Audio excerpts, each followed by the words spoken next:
Bonsoir ou bonjour et bienvenue sur cette vidéo. Alors, ou pas, j'accompagne les personnes qui en font la demande à se libérer de charges, on va dire, de charges mémorielles et à récupérer, un accès aux ressources internes. On va dire ça comme ça. Et je fais ça à travers un protocole d'hypnose que j'ai rebaptisé hypno-transcognitive, mais qui s'appelle hypnose régressive ésotérique. Euh, Habituellement, je n'utilise pas ce protocole pour faire ce que l'on appelle des sessions d'enquête. D'autres opérateurs le font. Je ne le fais pas parce que c'est quelque chose qui demande beaucoup de temps et beaucoup d'énergie. Tout simplement parce qu'il faut faire énormément de sessions d'enquête pour un même sujet, c'est-à-dire les mêmes questions tout le temps, pour pouvoir réunir un maximum d'informations, trier les informations pour pouvoir arriver à une information qui soit la plus pure, on va dire, la plus correcte, la plus juste, la plus réelle, hein, la plus objective et la plus absolue. Donc ça n'arrive pas très souvent d'avoir une même information qui correspond. Mais la période actuelle étant très intéressante, eh bien, j'ai été attirée par le fait de faire une enquête autour de la situation actuelle. Donc je vais vous proposer bientôt une série de vidéos qui sera une série d'enquêtes liées à la situation actuelle.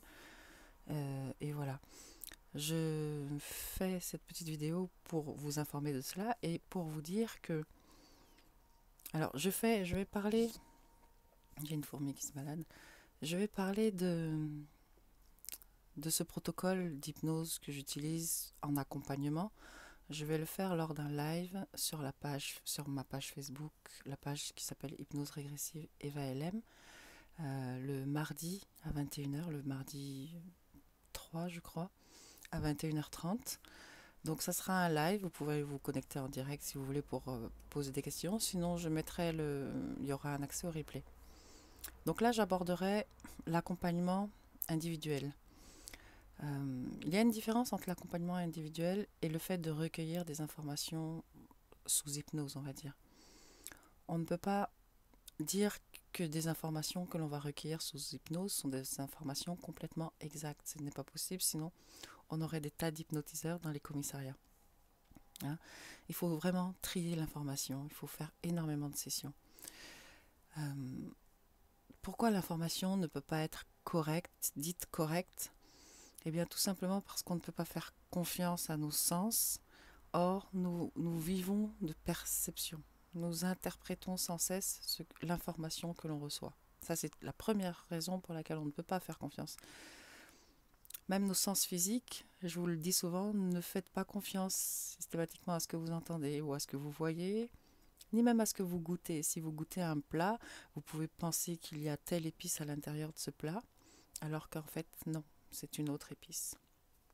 Donc si nos sens physiques peuvent nous tromper, imaginez à quel point nos sens plus subtils peuvent nous tromper également.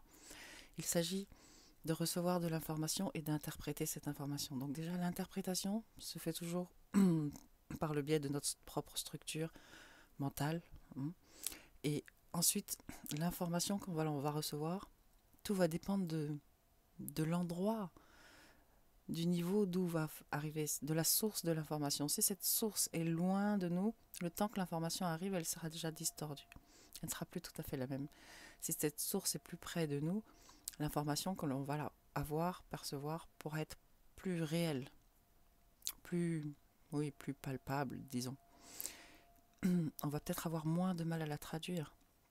Et puis il y a aussi le niveau de conscience d'une personne qui va recevoir les informations. Si je suis... on va toujours interpréter en fonction de notre mémoriel, de ce que l'on est, de notre expérience propre, des informations déjà contenues en nous.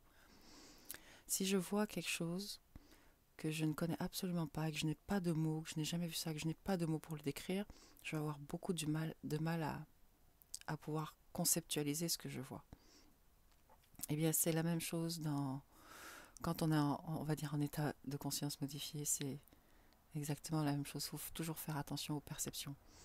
Et les informations que l'on reçoit lorsqu'on fait une collecte d'informations en session d'enquête, désolé pour le bruit, eh bien, c'est très différent des informations que l'on va collecter lors d'une session individuelle.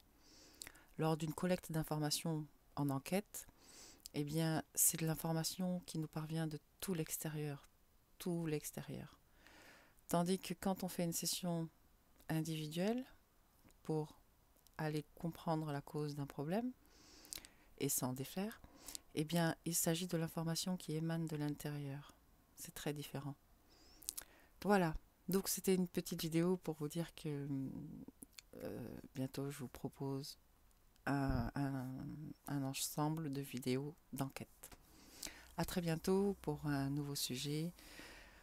J'essaie de trouver le temps. C'est pas toujours évident. Ce qui n'est pas évident aussi pour moi, c'est de parler toute seule comme ça devant une caméra, sans interaction, sans pouvoir savoir si je dois m'ajuster, si je dois insister un peu plus sur quelque chose. Donc ça, c'est pas évident. Alors du coup, bon bah à bientôt. Quand, quand le mouvement m'y pousse. À bientôt. Ciao.